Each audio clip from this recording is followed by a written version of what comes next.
नमस्कार मित्रांनो, सरकारने एक नवीन पोस्ट काढली आहे, ती म्हणजे योजना दूत. या पदासाठी सरकारने एकूण 50,000 जागा काढली आहे. शैक्षणिक पात्रता काय लागणार आहे, कागदपत्रे कोणती लागणार आहे, काय नक्की काम राहील, काय करणे आपल्याला, तर आपण माहिती या व्हिडिओमध्ये थोडक्यात माहीत करून घेऊया. तर GRमध्ये काय आलेलं आहे ते आपण बघूया. तर महाराष्ट्र राज्य मुख्यमंत्री योजना दूत कार्यक्रमाच्या अंमलबजावणीबाबत 7 ऑगस्ट 2024 रोजी हा GR काढण्यात आलेला आहे. काय महत्त्वपूर्ण माहिती आहे तर ते आपण थोडक्यात पाहूया. प्रस्तावना. महाराष्ट्र शासनाच्या कौशल्य रोजगार उद्योजकता व नाविन्यता विभाग आणि मुख्यमंत्री जनकल्याण पक्ष यांच्या मार्फत संयुक्तपणे मुख्यमंत्री युवा प्रशिक्षण योजना राबवण्यात उक्त संदर्भाधीन दिनांक 9 जुलै 2024 रोजी शासन निर्णयानुसार मान्यता देण्यात आली आहे. सदर शासन निर्णयातील परिच्छेद क्रमांक 6 नुसार महाराष्ट्र शासनाच्या विविध योजनांची प्रचार प्रसिद्ध करणे व त्यांच्या जास्तीत जास्त नागरिकांना लाभ पोहोचवण्यासाठी 50,000 योजना दूत नेमण्यास मान्यता देण्यात आली आहे.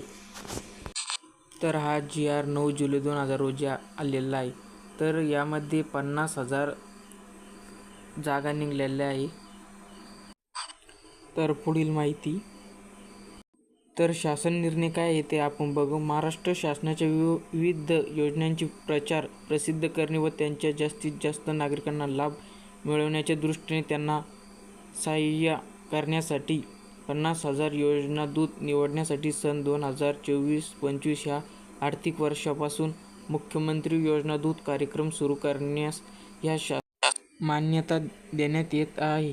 याबाबतची कार्यपद्धती पुढील नमूद केलेल्याप्रमाणे असेल. उद्दिष्ट काय आहे योजना दूत तर आपण हे पाहूया.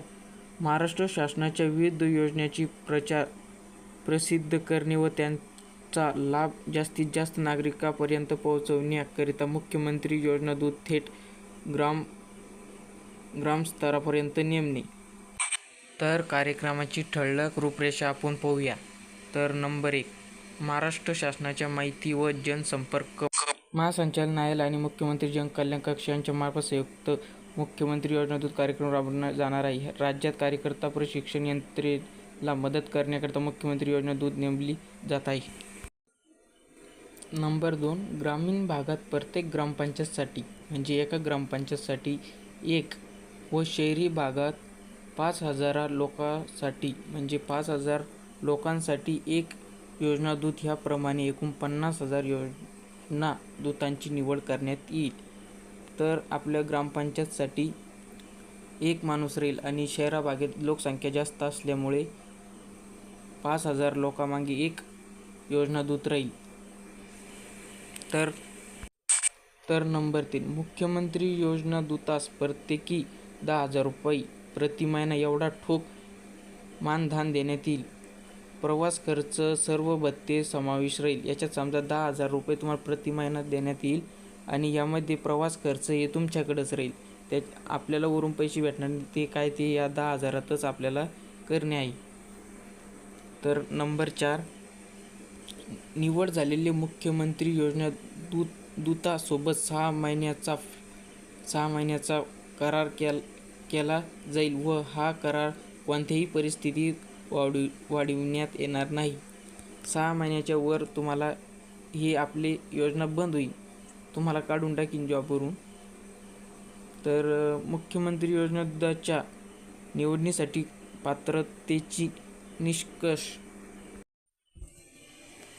वयोमर्यादा 18 ते 35 वयोगटातील कोणी पण उमेदवार हे करू शकतो. शैक्षणिक पात्रता ग्रॅज्युएशन कंप्लीट पाहिजे, पदवी धर पाहिजे, संगणकामधलं थोडंफार ज्ञान पाहिजे आपल्याकडे. उमेदवाराकडे स्वतःचा मोबाईल असणं आवश्यक आहे. उमेदवार हा महाराष्ट्राचा रहिवासी असण्याचा आवश्यक आहे.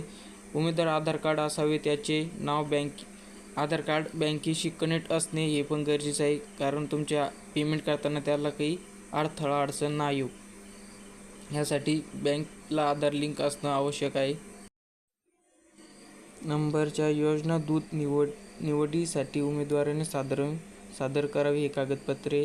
विविध नमुने ते मुख्यमंत्री योजना दूत कार्यक्रमासाठी केलेले ऑनलाईन अर्ज, आधार कार्ड, पदवी उत्तीर्ण असण्याबाबत पुरावा, दाखला, कागदपत्रे, प्रमाणपत्रे इत्यादी, आदिवासाचा दाखला, वैयक्तिक बँक खाते तपशील, पासपोर्ट फोटो साईज, हमीपत्र, ते तुम्हाला आपल्या डिस्क्रिप्शनमध्ये भेटून जाईल. हे सर्व कागदपत्रे आपल्याला तुम्हाला योजना दूत यामध्ये सादर करणं पडणार आहे. तर नसेल तर हे काढून घ्यावे त्यांना योजना दूत. तर तुम्हाला हा संपूर्ण GR लागत असेल तर आपल्या डिस्क्रिप्शनमध्ये मिळून जाईल. तर तिथे जाऊन तुम्ही डाउनलोड करून घ्यावे आणि पूर्ण पहा GRमध्ये काय काय मुद्दे दिले आहे. तर मी व्हिडिओला इथंच थांबवतो. नवीन असाल तर चॅनलवर सबस्क्राईब करा.